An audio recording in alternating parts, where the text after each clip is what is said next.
Hello, my name is Nadif Seto Sadubari, and I am going to discuss the usage of Gothic spaces in the novel Jane Eyre by Charlotte Bronte and the video game Gone Home by the Fulbright Company. A discussion arose during one of our seminars dictating whether or not Gone Home can be classified as a true Gothic romance text.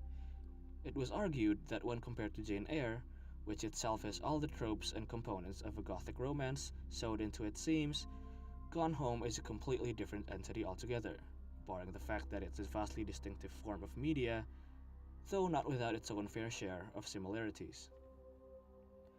While Jane Eyre has all the elements of a Gothic romance melded into its titular character, being a female protagonist in an enclosed space with a possible romantic interest in an authoritative masculine figure, Gone Home, on the other hand, provides us, in a way, with two heroines, each with their own contrasting tales of woe.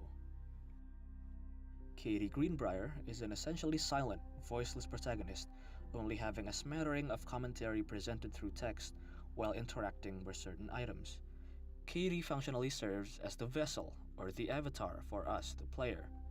Katie carries with her the burden of the Gothic aspect of the story and discovering, along with us, her abandoned home and the secrets that lie within. Her younger sister Samantha, on the other hand, while only a deuteragonist to us, is in a way the heroine of her own story. One that we can only observe but not experience as we can with Katie. Samantha's tale is of a girl coming of age and discovering sexuality and love. In short, the romantic elements all lie with dear sister Sam. Our seminar discussion ended with the decision of calling Gone Home a Gothic plus romance instead of a full-on Gothic romance. All three of our heroines, however, suffer from a classic case of entrapment, both literally and figuratively. Jane Eyre, again, exhibits elements of both the literal and the figurative.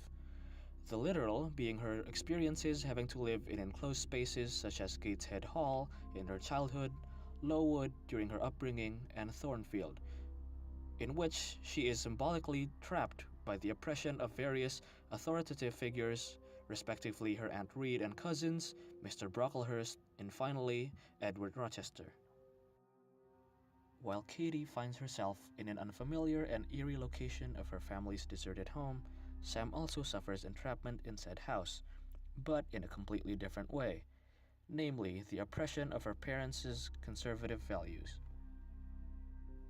Now, we will focus more on the literal form of entrapment and the use of limited space, found in the Gothic side of both texts rather than the romantic, and specifically how Gone Home utilizes this aspect as a game design and storytelling element.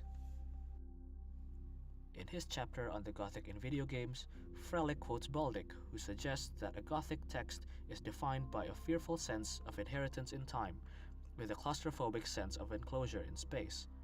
These two dimensions reinforcing one another to produce an impression of sickening descent into disintegration.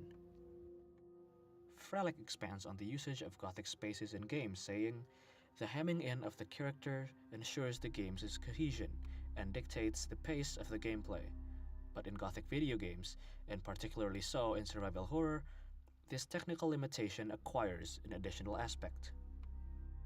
The enforced linearity of passage through the game space becomes yet another means of conveying a sense of entrapment, and the lack of agency in the struggle for survival. The impression of powerlessness of the player character, who is forced to proceed through oppressive and not infrequently diegetically narrow spaces, as well as the player's solitude, are very apt projections of the kind and quality of feelings that Gothic fiction and certain strands of horror cinema have always sought to achieve. This is very present in Gone Home, and is commonly found in other games as well.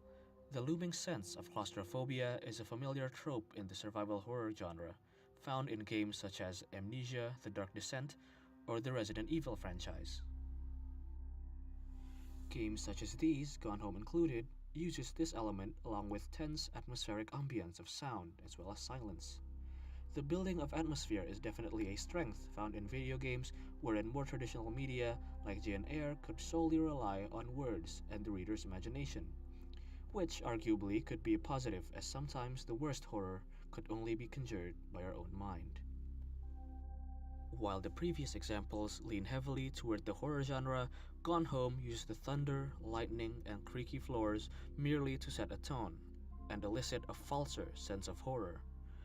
Though suggestions of the supernatural are hinted throughout the game, it was never meant to be the focus.